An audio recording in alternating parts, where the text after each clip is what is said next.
আজকে নিউজম্যানের সামাজিক যোগাযোগ মাধ্যম বিশেষ করে ফেসবুকের টাইমলাইন ঘুরে দেখব যে নিউজম্যানের টাইমলাইনে যেহেতু নামের সাথে নিউজ অর্থাৎ সংবাদ জড়িত রয়েছে সেহেতু সংবাদকেন্দ্রিক বিভিন্ন কিছুই থাকবে। চলেন দেখি আজকে নিউজম্যানের ওয়ালে কী ধরনের নিউজ আছে যা আমাদের জাতীয় জীবনে অনেক গুরুত্বপূর্ণ হতে পারে। বেশিরভাগই আমার টাইমলাইনে নিউজই থাকে, নিউজম্যানের তো নিউজই থাকবে।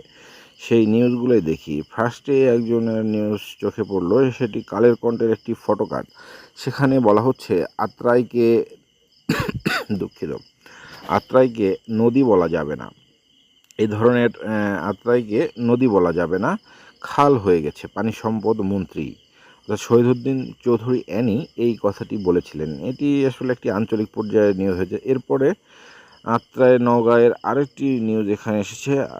আত্রাই কবিরাজের ফাঁদে নাটোরের ১২ বছরের মেয়ে অপহরণের অভিযোগ পরিবারে। এটি আসলে খুবই এটি সামাজিক যে কুসংস্কার বিদ্যমান আমাদের পল্লী গ্রামের সমাজে, তারই একটি বাস্তব রূপ। কিন্তু এই ধরনের ভণ্ড কবিরাজ তারা অনেক সময় দেহের লোভে কচি কচি তরুণী নারীদেরকে ফাঁদে ফেলে বিভিন্ন ধরনের মুশকিল আহসানের কথা বলে। এই ধরনের একটি নিউজ এসেছে। এরপর এই ঢাকা দক্ষিণের মেয়র প্রার্থী আসিফ মাহমুদ ভাই ভবিষ্যৎ মেয়রের জন্য শুভকামনা, এরকম একটি পোস্ট, পাবলিক পোস্ট আমার টাইম লাইনে ঘোরাঘুরি করছে।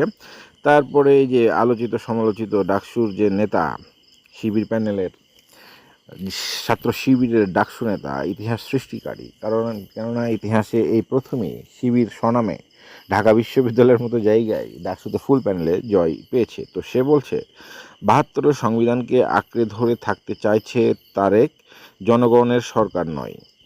যারা ৭২ সংবিধানকে আঁকড়ে ধরে থাকতে চাইছে তারা জনগণের সরকার নয়।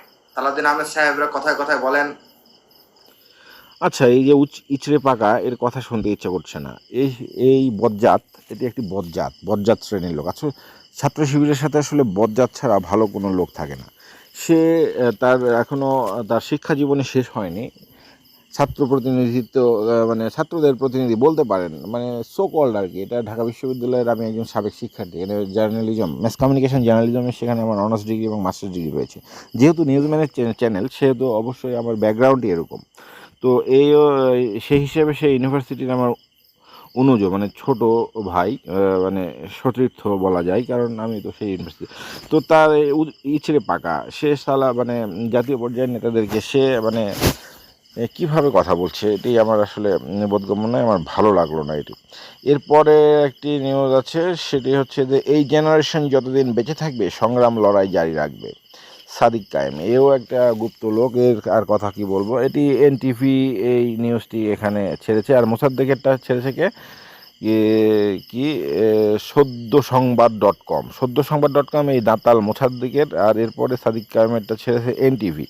তো রাজপথে আবার নামার জন্য প্রস্তুত আছি। সেই গুপ্ত যে হেলমেটের নিচে ছিল, ছাত্রলীগের হেলমেট পরেছিল, অপকর্মগুলো আপনারা জানেন যে ছাত্রলীগের সাথে মিশে বিভিন্ন জায়গায় বড় বড় অপকর্মের সাথে কিন্তু ছাত্র শিবিরের নামটা অনেক আগে থেকেই চলে আসছে। এটি তার ব্যতিক্রম কিছু না, এটি প্রমাণ হিসেবে আপনারা দেখতে পারেন। তো এভাবে আসলে আরও যদি যাই, আমার টাইম লাইনে সব কিছু এই সংবাদই হবে। ভালো ভালো নতুন নতুন সংবাদ আপনারা এখানে যদি টিউন করেন তাহলে আপনারা শুনতে পারবেন। নতুন ধরন, নতুন ধারণা, সব মাধ্যমেই আগামীর সময়।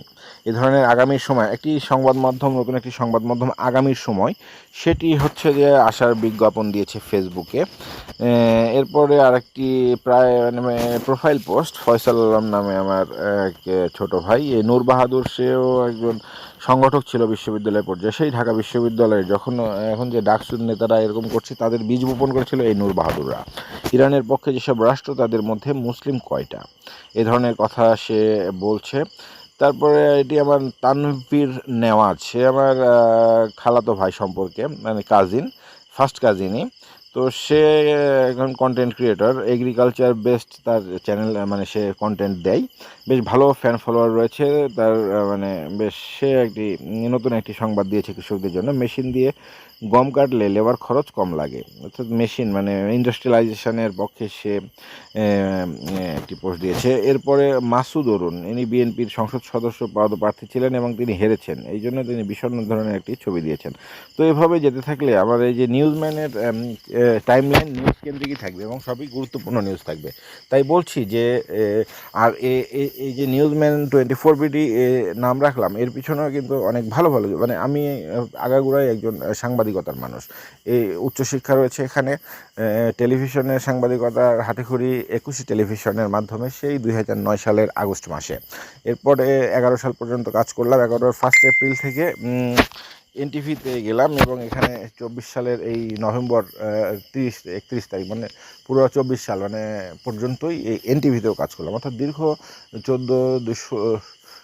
16 বছরের টিভি জার্নালিজমের অভিজ্ঞতা রয়েছে। এর আগে সাপ্তাহিক 2000, সেই বিখ্যাত পত্রিকা সাপ্তাহিক 2000-এ আমি ছাত্র জীবনে পার্ট টাইম কাজ করতাম, যেখানে এদের শাহাদত বীর মুক্তিযোদ্ধা শাহাদত চৌধুরী সম্পাদিত সেই বিচিত্রার ধারাবাহিক কথাই হচ্ছে সাপ্তাহিক 2000, ঠিক আছে।